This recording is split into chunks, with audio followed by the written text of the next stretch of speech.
नमस्ते। मेरा नाम भाऊ तोरसेकर। आप देख रहे हैं प्रतिवाद। दोस्तों, राहुल गांधी जिस ढंग से लोकसभा में नेता प्रतिपक्ष बनकर, विपक्ष के नेता बनकर खुद को प्रस्तुत कर रहे हैं, वो देखकर संसद की गरिमा ढलते जा रही है। ये ज्यादा समझाने की जरूरत नहीं है।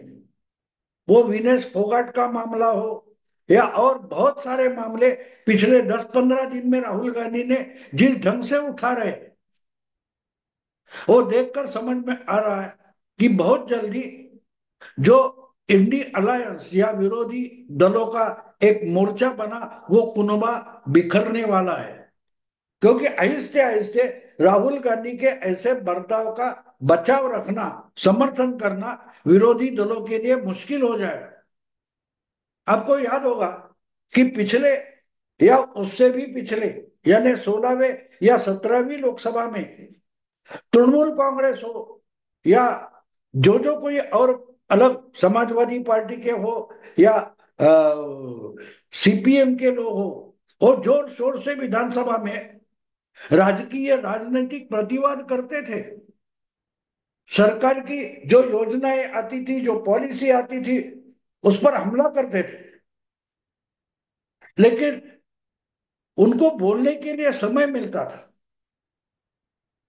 सिर्फ चिल्लाओ चिल्लाओ, आप अपना नेता बोल रहा है उसको सपोर्ट करने के लिए चिल्लाओ, या सत्ता में बैठे हुए नेता मिनिस्टर बोल रहे हैं उनकी मजाक उड़ाने के लिए चिल्लाओ, घोषणा स्लोगन, ये नहीं होता था। बहुत सारे नेता थे कि जो अपनी साइड अच्छी तरीके से पेश करते थे, सरकार को जिम्मेदार पकड़ने की कोशिश करते थे। लेकिन राहुल गांधी ने लोकसभा का जो काम चलता है, वो बिल्कुल बचकाना और मजाकिया बना दिया है।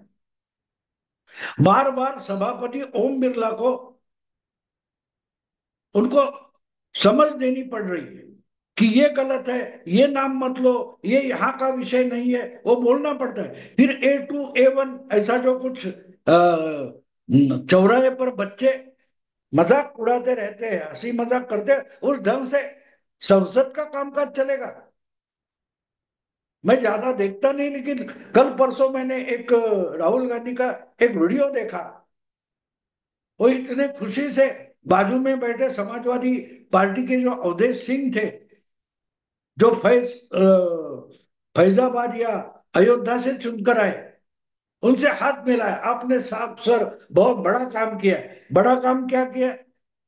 तो जहां राम मंदिर बना, वो जो चुनाव क्षेत्र है फैजाबाद या अयोध्या, वहां बीजेपी के उम्मीदवार को हराया।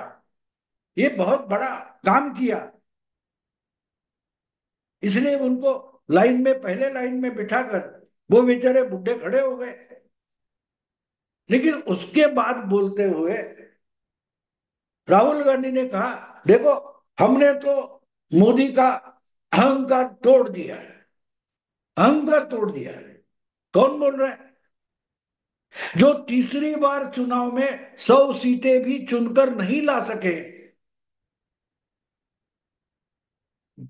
जिनके दादा परदादा दादी पिता देश के प्राइम मिनिस्टर रहे, बड़ी भारी बहुमत से, जो अपनी पार्टी को चुनकर लाते थे, दो दो तीन तीन बार, जिन्होंने अपनी पार्टी को यानी कांग्रेस पार्टी को बड़ी भारी मेजोरिटी से चुनकर लाया, उनकी परंपरा लेकर, उनका झंडा कंधे पर लेकर 3 बार बुरी तरह से पार्टी को हराने वाले राहुल गांधी बोल रहे हैं कि हमने मोदी का अहंकार तोड़ दिया। कौन सा अहंकार तोड़ दिया?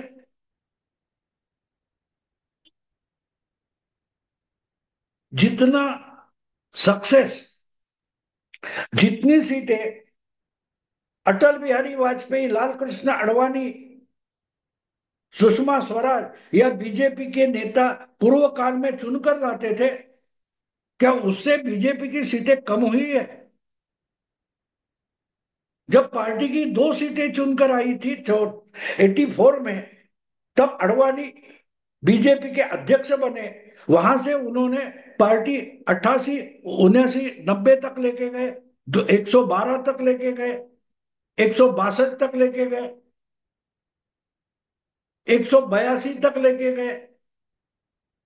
यानी 2 से 182 तक सीटें लेकर आने वाले अडवाणी या वाजपेयी आज की बीजेपी यानी मोदी शाह के पुरखे हैं।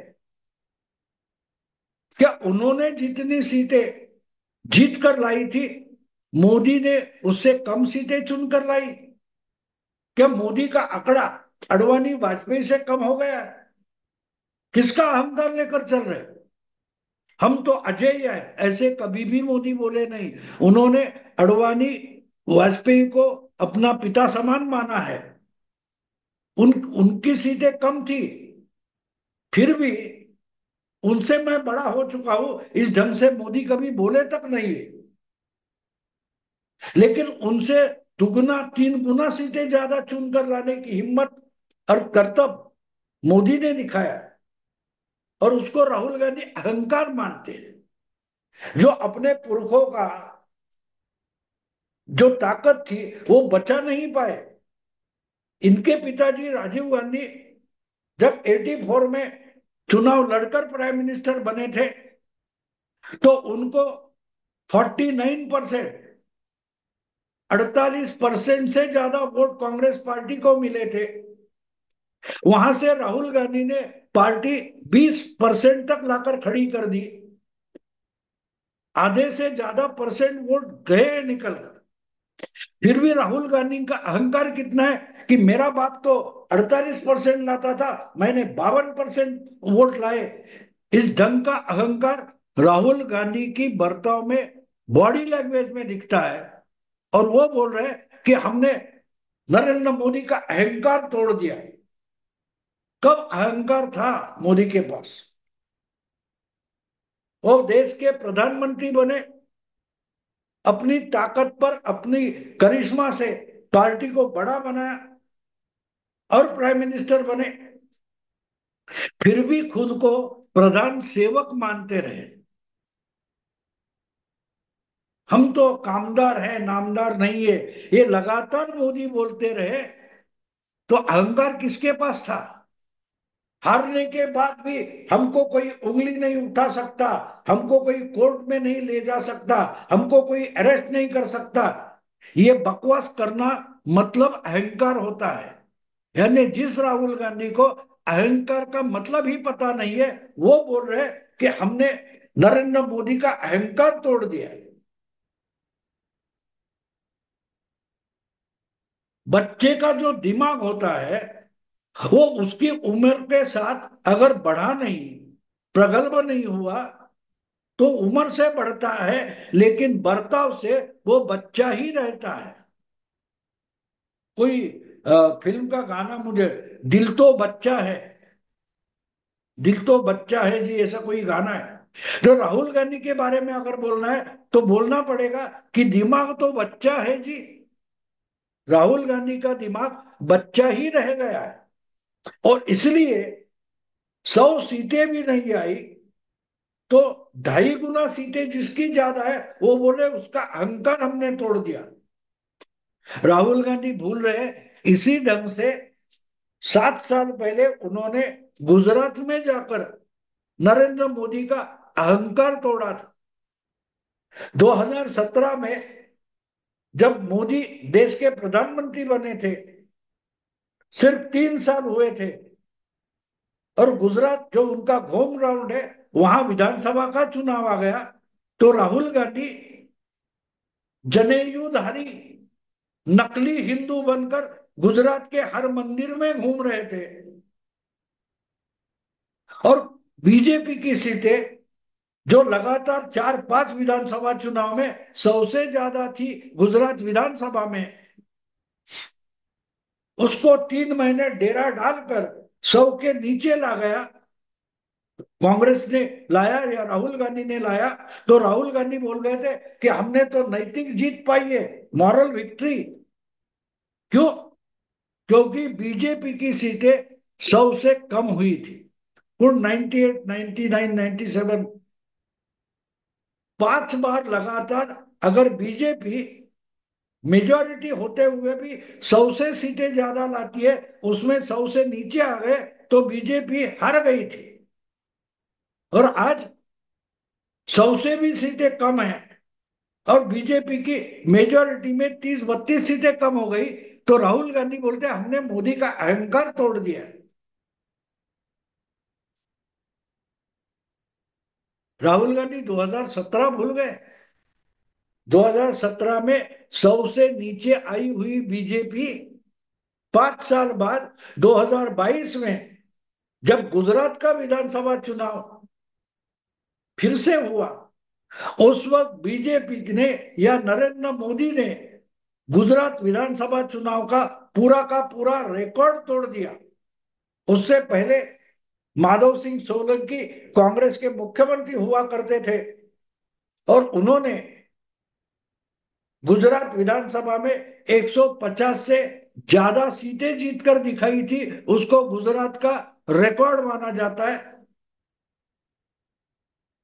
2022 में मोदी जी ने उसी गुजरात में माधव सिंह सोलंकी का रिकॉर्ड तोड़कर दिखाया। बीजेपी को 154-55 से ज्यादा सीटें आई। तो 5 साल पहले राहुल गांधी ने जो मोदी का अहंकार गुजरात में तोड़ा था 2017 में, उसके बाद क्या हुआ? उस वक्त भी राहुल गांधी नहीं, उनके चमचे फुदक रहे थे, देखो मोदी को हराया, मॉरल विक्ट्री है, मोदी की मॉरल हार है, राहुल गांधी की मॉरल जीत है। उसके बाद भी 2 साल लोकसभा में मोदी ने लोकसभा में 303 सीटें जीतकर दिखाई और उसके 3 साल बाद फिर गुजरात में रिकॉर्ड ब्रेक सीटें जीतकर दिखाई। अहंकार किसका तोड़ा गया? अहंकार गांधी फैमिली का तोड़ा गया। गांधी फैमिली का तोड़ा गया कि आप भी हार सकते हो। राहुल गांधी 2019 में अमेठी से हार गए। 2024 में सोनिया रायबरेली से चुनाव लड़ने के लिए भी डरी थी। राजस्थान से राज्यसभा चली गई। तो अहंकार किसका टूटा है? अहंकार किसका टूटा है? लेकिन बात होती है ना, बच्चे होते तो मस्ती करते रहते। राहुल गांधी का दिमाग आज भी बच्चा जैसा ही है। उनका बर्ताव, उनके वक्तव्य हम देखें तो जो बॉडी लैंग्वेज एक सबसे बड़ी बात होती है। जिस ढंग से राहुल गांधी लोकसभा में नेता विपक्ष बनकर खड़े होते हैं और भाषण करते हैं, ये जो तरीका है, आप किसी सभा में नहीं बोल रहे हो। लोकसभा में जब आप भाषण करते हो, संसद में भाषण करते हो, तो आपको सभापति को एड्रेस करना होता है। लेकिन राहुल गांधी की दिमाग में ये बात आ ही नहीं रही है। वो पदयात्रा में निकलते या चुनाव के प्रचार में भाषण करते, उसी ढंग से लोकसभा में भी पेश आते और उसी ढंग से गलतियां और गलत बातें बोलते जाते हैं। फुदकना तो इसे कहते हैं ना। घर में हमारे बच्चा होता है, मेरे घर में भी नातिन है, उसको जितना हम चाहते हैं, उसकी बचकानी हरकतें उस पर भी हंस पड़ते, तो उसे लगता है कि वो कुछ बड़ा कर रही है, तो और जोर शोर से वही बातें करने लगती है। राहुल गांधी की बात वही है। 52 से 99 सीट हो गई तो राहुल गांधी को लगता है कि मैंने तो दुनिया जीत ली है।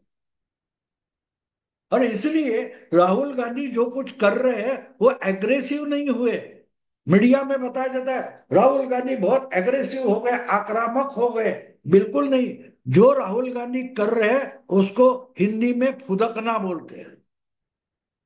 मराठी में हमारे मूल शेफारला म्हणतात, यानी उसकी हम जरा सराहना करते हैं तो बच्चे को लगता है जो मजाक कर रहा है, बचकानी हरकत कर रहा है, वही सही है, तो वो और जोर से वही करने लगता है। शेवटी दो आखिर में उसको दो धब्बे देकर, थप्पड़ मारकर लाइन पर लाना पड़ता है। राहुल गांधी की बात अलग नहीं है। राहुल गांधी या उनके चमचे जो कुछ कर रहे हैं उसको हिंदी में फुदकना बोलते हैं। हम देखते हैं ना क्रिकेट में, कोई वो खिलाड़ी होता है, वो बहुत डिफिकल्ट कैच ले लेता है, तो उसके बाद सब जाके उसको मिलते हैं स्टेडियम में, लोग नाचना उड़ना शुरू कर देते हैं, उसको फुदकना बोलते हैं। राहुल गांधी बिल्कुल लोकसभा में वही कर रहे हैं, ना कि किसी बात पर, किसी पॉलिसी पर, किसी योजना पर, किसी घोषणा पर समझ बूझ कर कुछ बातें करते हैं। अब वो विनेश फोगाट ओलंपिक की जो खिलाड़ी थी, पहलवान थी, उस पर मामला हुआ, उस पर आधी इंफॉर्मेशन लेकर बकवास शुरू कर दी और संकट में आ गए। कहने का मतलब ये है कि सामने जो बैठा है वो बड़ी मेहनत से चाय बेचते बचपन निकाल कर संगठन में आकर काम करते करते प्रधानमंत्री तक पहुंच गया, तो उसकी मेहनत कितनी है देखो। और उसको समझ आता है। आपको मैं एक घर का एक एग्जाम्पल दे दूं। ये हमारा कोई दोस्त होगा, अच्छा होगा, थोड़ा सा मिडिल क्लास होगा, वो समझो 500 700 रुपए की कोई अच्छी चीज, खिलौना हमारे नातिन के लिए लाएगा, तो उसके लिए 500 1000 रुपए ज्यादा होते, बड़ी रकम होती है। अगर हमारी नातिन लाडली है, मस्ती करती है, वो उसके सामने ही वो खिलौना लेकर तोड़ मोड़ दे, मरोड़ दे, तो वो कुछ बोलेगा नहीं, हमारा सम्मान रखने के लिए कुछ बोलेगा नहीं, लेकिन उसका दिल तो जलेगा। अरे यार, हमने बड़ी मेहनत से 800 500 रुपए कमाए थे, ये खिलौने में डाल दिए, इनके बच्चे ने वो तो तोड़ दिया। राहुल गांधी वैसा बच्चा है जो मोदी के खिलाफ राजनीति करना चाहते, बीजेपी के खिलाफ राजनीति करते, या अपोजिशन लीडर है, उनका जो मेहनत है उस कारण से राहुल गांधी अपोजिशन लीडर बने बैठे। लेकिन जिस ढंग से वो विरोध, अपोजिशन का अपोजिशन की राजनीति कर रहे हैं, नेता विपक्ष बनकर जो बकवास कर रहे हैं, जो कुछ राजनीति कर रहे हैं, उससे नाक कट रही है, तो पूरे अपोजिशन की नाक कट रही है। लोग फ्रस्ट्रेट हो जाएंगे और उसी कारण से अगले चुनाव में ये सब की कीमत पूरे विपक्ष को चुकानी पड़ेगी, खामियाजा भुगतना पड़ेगा। इसलिए मैं 2017 और 2022 के गुजरात विधानसभा चुनाव की बात कर रहा हूं। ठीक है, बीजेपी 100 के नीचे आ गई थी, मेजोरिटी संभाल कर भी उनकी सीटें कम हो गई थी, लेकिन 5 साल बाद कांग्रेस का गुजरात में नामो निशान तक नहीं बचा। रिकॉर्ड ब्रेक सीटें जीत कर आ गई बीजेपी। कांग्रेस की सीटें और कम हो गई, और आम आदमी पार्टी नाम की तीसरी पार्टी गुजरात में पहुंच गई। आज उसी आम आदमी पार्टी के साथ कांग्रेस को हाथ मिलाना पड़ रहा है, क्योंकि राहुल गांधी की बचकानी हरकतें। हारे तो भी फुदक रहे, जीते तो भी फुदक रहे। भूल गए जिंदगी की यही रीत है, फिल्म का गाना मुझे याद आता है, जिंदगी की यही रीत है, हार के बाद ही जीत है। इसी गाने जैसी जिंदगी नरेंद्र मोदी सीखे हैं। बीजेपी के बहुत सारे नेता प्रतिकूल परिस्थिति से उभर कर आए हैं, तो उनको मालूम है जीत की कीमत क्या होती है और जीत क्यों संभालनी पड़ती है। जीत हजम करना भी मुश्किल होता है और हार हजम करना भी मुश्किल होता है। राहुल गांधी के लिए वही तो समस्या है। उनको हार क्या होती है पता नहीं है, जीत क्या होती है पता नहीं है, इसके लिए जिंदगी भी क्या होती है इसका उनको पता नहीं है। इसलिए फुरक रहे कि हमने आपका अहंकार तोड़ दिया, सत्ता में तो आ गए, मेजोरिटी नहीं है लेकिन सत्ता में तो तीसरी बार आ गए, रिकॉर्ड कर गए। इनके परदादा परनाना जो है जवाहरलाल नेहरू, लगातार 3 बार चुनाव जीते थे। मोदी ने तीसरी बार चुनाव के बाद प्राइम मिनिस्टर होकर दिखाया, और राहुल गांधी ने तीसरी बार कांग्रेस को 100 से नीचे लाकर शर्मिंदा होने का रिकॉर्ड बना दिया, और फिर भी फुदक रहे। बच्चे को जैसे समझ में नहीं आता वो क्या कर रहा है, लेकिन हंसी तालियां मिल रही है, अपने पेरेंट्स या रिश्तेदार हंस रहे, तो बच्चा और बचकानी हरकत करते निकलता जाता है। बिल्कुल राहुल गांधी उसी तौर से, उसी तरीके से आगे बढ़ रहे हैं। उनको जिंदगी का पता नहीं है।